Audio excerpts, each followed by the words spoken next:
እንስሳዎች ናችሁ። እሺ መጀመሪያ እንግዲህ አንድ እህታችን ባልደረባችሁ የምትለውን እንስማና ከዛ ወደ አንተ እንቀጥላለን። ተነስተልኝ እህታችን እንግዲህ በሂልተን ሆቴል ሰራተኛ ነበርሽ።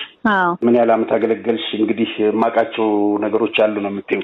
እስቲ ከዛ እንጀምር። አዋራዬ እንደምን ነህ? በመጀመሪያ ለኢትዮጵያ ህዝብ ድምጽ እንደመሆን ቁጠረው። ሂልተን በጣም ብዙ ህዝብ ነው ያለው።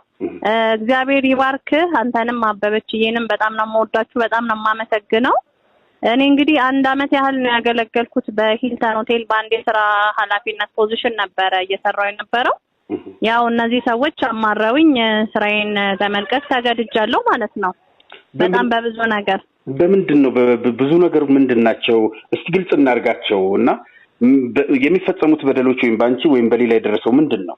አዎ ከኔ ልነሳልና እኔ ወንድምና እህቶቼ ላይ ያው የሚፈጸመው በደል ምንድነው? በብሪፊንግ ስም ጧት በስብሰባ ስም የሚጠሩት አንድ ስብስብ አለ ለአንድ ለ15 ደቂቃ ማለት ነው። እና ስብሰባው የሚጠሩት ጃናሪ የሚባለው የሆቴል ማናጀር እና ይሄ ላርስ የሚባለው ናቸው። ከአበሾች ደግሞ አቶ ሰይፈዲን አሉ። በርግጥ ስብሰባውን በብዛት የሚመሩት ጃናሊና ላርስ የሚባሉት ናቸው ማለት ነው። እና ይገርማል። በጣም ነው ሰው የሚሳደቡት፣ በጣም ነው የሚያመናጭቁት። እና ጃናሊ እየተናገረ ያኛው እንደ ጦጣ ምናምን አክት ያደርጋል። ገብተዋል? ክቡራን ተመልካቾቻችን እየሰማችሁ ነው። ባለፈው ጊዜ የተናገርነው ነገር ነበር። እንደ ጦጣ ነው አክት የሚያደርጉት አበሻው ላይ። ይሄ የሞት ነው። እናንተ ጦጣዎች ናችሁ፣ እንስሶች ናችሁ ነው እንግዲህ። ጦጣዎች ናችሁ፣ እንስሳዎች ናችሁ። በገዛ ሀገራችን የሂልተን ሆቴል ሰራተኞች እንደዚህ ነው እየተዋረዱ ያሉት በእነዚህ። እና ብዙ ጊዜ ያው እንደ ኤፕ ምናምን አይነት አክት ያደርጉልሃል። ከዛ በኋላ ደግሞ በጣም ያስጨንቁናል። ይሄ ነገር ለምን በስራ ቢሆን እኮ ጥሩ ነው። የሚገርም የተሰራውንም ነገር በማስጨነቅ በአይነት በጣም በሚያስጠላ አይነት ንግግር ነው የሚናገሩት። እና ክሬዚ ናችሁ፣ ሞራን ናችሁ ምናምን የሚባል እንትን ነው የሚጠቀሙት ያው በቋንቋቸው በእንግሊዘኛ። እና አብዛኛው ሰው ሪስፖንድ ስለማያደርግ ገባህ። እኔ እንደውም በጣም ነው የምጋፈጣቸው ማለት ነው። በጣም ለምንድነው what do you mean ምናምን እንደዚህ የምትናገረው ላለው በብዛት። እና እኔን እንደውም ብዙም አይዳፈረኝም። ግን ሌሎቹ እህትና ወንድሞቼ ልነግርህ በየጠዋቱ ባችን እየመጣ ስንወጣ ምሳ ሰዓትም ላይ ምናምን በጣም የለቅሶ ያህል ነው በቃ የምንወያየው። ምን ሊያደርጉን ነው? በቃ ማመናጨቅ፣ ዋርኒንግ ነው። ኤቭሪ ሞርኒንግ ዋርኒንግ። አንደኛ ነገር ይኸውና እንግዲህ ከሰራተኞች አንደበት ነው ከማኔጅመንት እየሰማችሁ ያላችሁት። በየጠዋቱ ሰራተኞች ይሰቃያሉ። እነማንን ይዘው? እነ ሰይፈን። እነማንን ይዘው? የስብሃት ነጋ ኩያ የሆኑትን እማማን ይዘው። ይሄ ነው እንግዲህ ሂልተን ውስጥ የሚካሄደው። አንደኛ ነገር እየሰራ ያለ ሰራተኛ አባሩ ነው። እንደገና ዋርኒንግ ሌተር ስጡ፣ ደሞዝ ቁረጡ ነው ከኛ ጋር ግቡ ማለት ነው። የሆነች ትንሽዬ እንደው ስህተት የማትባል ነገር ያየውን ነገር ለምሳሌ ከቦታ ላይ አሁን ለአንድ ደቂቃ ዞር ማለት አንደኛ በቂ ሰው ኃይል አይሰጡህም። ያ ሰውዬ መልቲፕል የሆነ የስራ እንትን ያለው ገባ። ዞር ሲል ለምን ዞር አለ? 3 ቀን ደሞዝ ቅጪ ነው።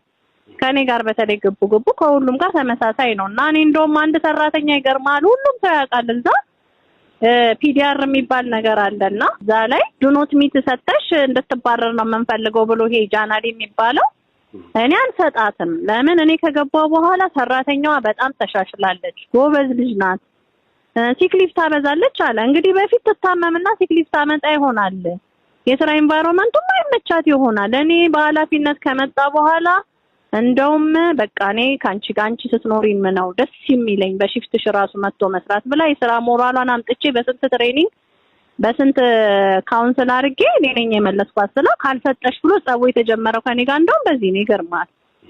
እንግዲህ ይሄንን በየቀኑ እየጠሩ ይሄንን ስድብና ማሸማቀቅ የሚያደርጉት በየቀኑ ነው ማለት ነው። በየቀኑ እኔ የሚገርማ ራያዬ በፊት የምሰራበት ስራ ቦታ የረፍት ቀኔን አልወደውም ነበረ። እሄድ ነበር እየነዳው በረፍት ቀኔ ማለት ነው። አሁን ግን ቀን ቆጥርልሃለሁ። በቃ መቼ ነው ረፍት የሆነው? እነዚህ ሰው ስራውን እንዲጠላ፣ መንግስትን እንዲያማርር፣ የገዛ ሀገሩን እንዲጠላ በጣም በቁጥር 5 የማይሞሉ በነገራችን ላይ ላርስ የሚባለው በአዲስ አበባ ከሚገኝ አንድ ትልቅ ሆቴል ውስጥ በሴክሹዋል ጉዳይ ተባርሮ እጅ ከፍንጅ ተይዞ ሂልተን ቆሻሻ መጣያ ነው እንዴ? ሂልተን ያሉ ወገኖቻችን መጫወቻ አድርጓቸው ተብሎ ነው እንደሚመደበው እዛ። ይህንን የሚመለከተው አካል አሁንም ምላሽ ሊሰጠው ይገባል። የዚህ ዘመድ በመሆኑ ብቻ በሴት እህቶቻችን ላይ በደል እንዲፈጽም አምጥተውታል። ምን ያደርግ እንደነበረ ከራሷ አንደበት ትሰሙታላችሁ። ሰዎች ፊት ማላየው ነው። እነ ሰይፈዲንም የሚያደርጉልን ነገር የለም። ገባህ አይደል? እንደዛ ያበሻቀጡት ዝም ነው የሚሉት። ከዛ አንድ ጊዜ ዝግ ስብሰባ ተባለና ማኔጅመንቶች ብቻ ኑ ተባለ። እኔ እንደውም እረፍት ነበርኩ። ካልመጣሽ ቤት ውስጥ የሆነ ነገር ተፈጥሯል ተብሎ ምን ጉድ ሊፈጠር ነው ብዬ ኃላፊ ስለሆንኩኝ ሄድኩልን። ያው ኃላፊነት ነው ብዬ ካኗል ሊቬ ላይ ማለት ሲሄድ ክላውስና እንትና ነው ይሄ ፋይናንስ ሄዱ ነው ሰብሳቢው። ከዛ ተሰብስበው ምን ያው ስብሰባውን መሪው ያሳዞር ሊሆን ይችላል እንግዲህ ስብሰባውን መሪ ክላውስ ነው። ምን ይለናል? ቤቱን እያዘረፋችሁ ያላችሁት እዚህ ውስጥ ያላችሁ ጠቅላላ ማኔጅመንቶች ናችሁ። እንደውም ፎቶአችሁ ተሰጥቶኛል። ከነዚህ ካላችሁ ሰዎች መካከል ፎቶአችሁ አለ ብሎ ፎቶአችንን እንዲህ በሩቁ እንደ ውጭ ሀገር መርማሪ እንደሚያደርጉት ፊልም ላይ እንደምናየው እኔም ማለት አቅ እንጂ ከዛ አውጥቶ አሳየንና መለሰው። እያንዳንዳችሁ ከቤታችሁ ጀምሮ ጀርባችሁ ይጠናል። ቤቱ እየተዘረፈ ነው። ምግብ ሰራተኛው ሰማላችሁ፣ ሰራተኛን ምን ያክል እንደሚያሸማቅቁ በገዛ ሀገራችን።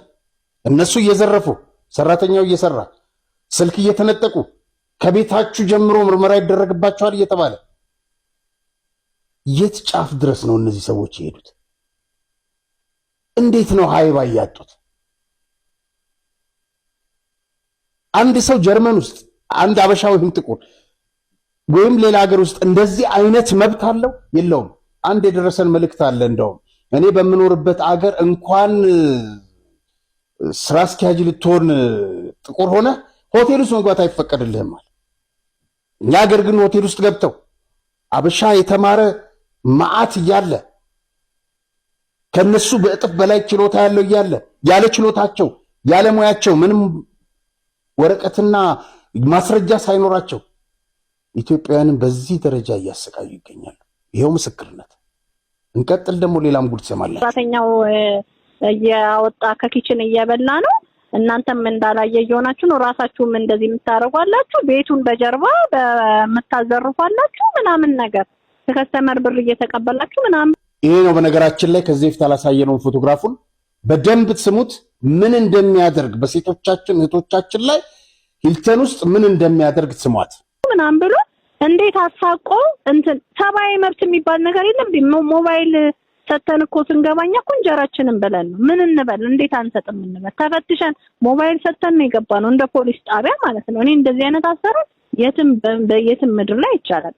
ሰብአዊነት የሚነካ ይሄንን ያልነገርኩ ነገር አሪያይ በጣም ነው ያዘንኩት።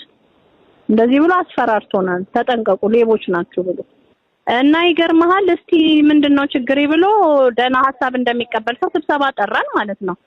እዛ ስብሰባ ላይ ትናንትና ስሟን እንደውም የጠራው መቅደስ የምትባለው ፍሮንት ኦፊስ ማናጀሯና እኔ ነን ለታሪክ የተናገርነው ማለት ነው። እኔ ነገሬ ፊት ለፊት ነው ብያለሁ። እኔ ነኝ የምጋፈጣቸው። እንደውም ለዚህ ነው የማይወዱኝ እኔ እና ምን አልኩት፣ ሰው ታመናጭቃለህ። ይሄ ኢንቫይሮመንት መስተካከል ካለበት ይስተካከልና አርፈን ስራችንን እንስራ። እኔ ሂልተንን እወደዋለሁ፣ የሀገር ሀብት ነው። እኔ 17 ዓመት ሙሉ የሆቴል ባለሙያ ነኝ። ስራዬን እወደዋለሁ፣ ከስተመሮቼን እወዳለሁ፣ ልስራበት። አታመናጭቀን፣ አትሳደብ በየሞርኒንግ ብሪፊንግ በሚባለው ላይ እና እኔ ከሷ ጋር ግንኙነት አለው ብላችሁ ትጠራጠራላችሁ አለ። እኔ ስለሷ አይመለከተኝም አልኩት።